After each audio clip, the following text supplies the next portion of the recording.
The year is 2011, and the Yukon Huskies are coming off an amazing 11-game run starting in the Big East tournament, going all the way through March Madness to win the 2011 National Championship. This team was stacked with NBA talent, but no one made a bigger impact on this team more than junior guard Kemba Walker. Walker was the driving force behind the Huskies' success. He was the team's X-Factor, leading scorer, and the Final Four's most outstanding player, averaging 23.3 points a game on 46, 32, 78 splits.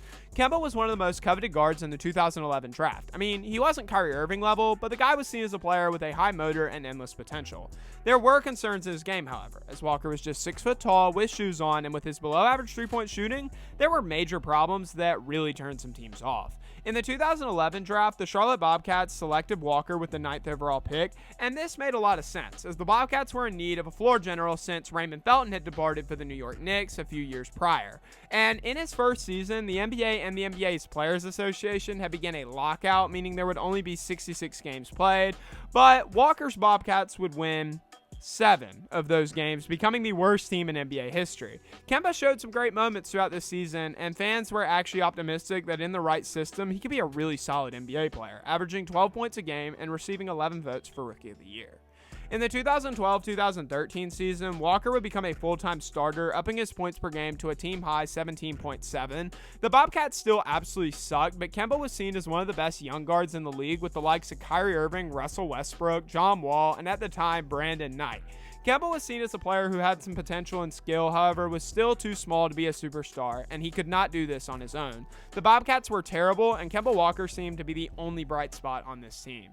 In the 2013 offseason, the Bobcats got Kemba some help, bringing in Utah Jazz big Al Jefferson. Big Al and Cardiac Kemba were seen as a promising duo that can invoke some fear into opposing teams. With Al Jefferson's smooth post play and Kemba Walker's shiftiness and improved jump shot, these two were going to win some games. And they did just that. Behind 17.7 points from Walker and 21 from Jefferson, the Bobcats made the NBA playoffs for the first time since 2010.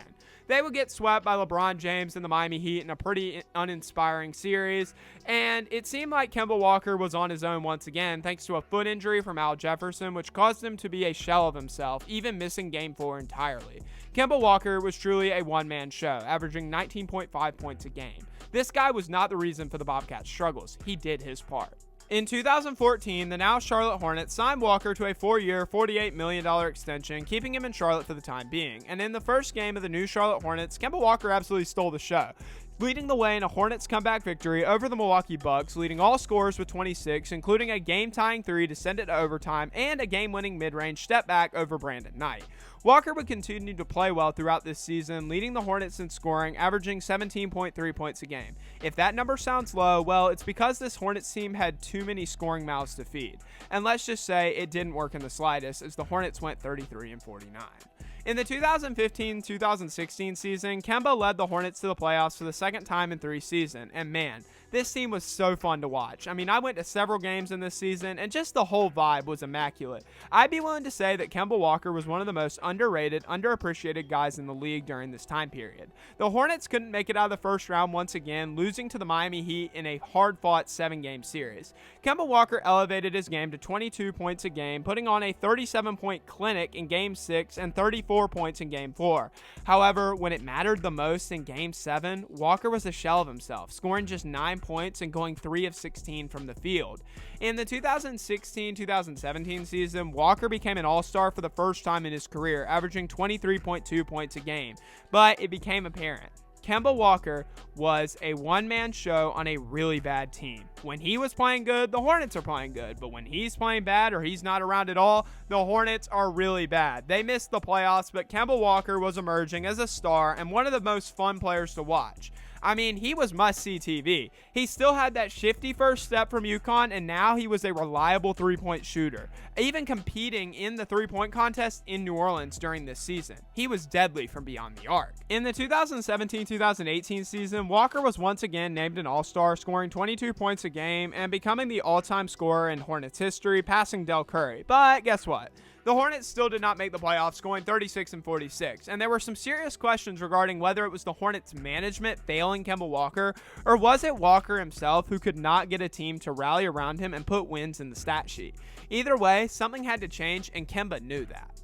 Major money was on the line for Walker in 2019, so in the 2018-2019 season, Kemba played the best basketball of his life, scoring an astounding MVP level 25.6 points, playing in all 82 games, being an all-star starter, and making the All-NBA third team. But once again, the Hornets missed the playoffs, finishing 9th in the East, and there was a massive, and I mean massive, fan campaign to keep Kemba in Charlotte. There was so much speculation around this season, but at the end of the day, Kemba Walker wanted to win. He did not care about the 5-year, $160 million deal Charlotte was willing to offer him, and the Boston Celtics were willing to give him the next best thing, a 4-year, $141 million deal. So in a sign-in trade that sent Terry Rozier to the Hornets, Kemba Walker was officially a Boston Celtic. I remember this moment so well, as a fan of the Hornets and a fan of basketball in general. On one hand, I was infuriated because our best player in franchise history just jumped ship and left us with Terry Rozier. But then at the same time, as a basketball purist, I'm like, yeah, the Hornets gave him nothing. And the Celtics trio of Jason Tatum, Jaylen Brown, and Kemba Walker is filthy. So it was a wide range of mixed emotions. In the 2019-2020 season, Walker once again was named an all-star starter, averaging 20 points a game, helping lead the Celtics to a 48-24 record. Remember, this is when COVID shut the season down, and when the NBA returned in July in Orlando in a bubble, the Celtics were one of the hottest teams in basketball. Walker and the Celtics easily swept the Sixers in the first round, beat the defending champion Toronto Raptors in a hard-fought 7-game series, and then had to face Jimmy Butler, Bam Adebayo, Tyler Hero, and the Miami Heat. Kemba Walker's kryptonite. He had lost to them twice before, and this year seemed to be the year that he could get over the hump, get his revenge, and head to the NBA Finals to play LeBron James and the Los Angeles Lakers.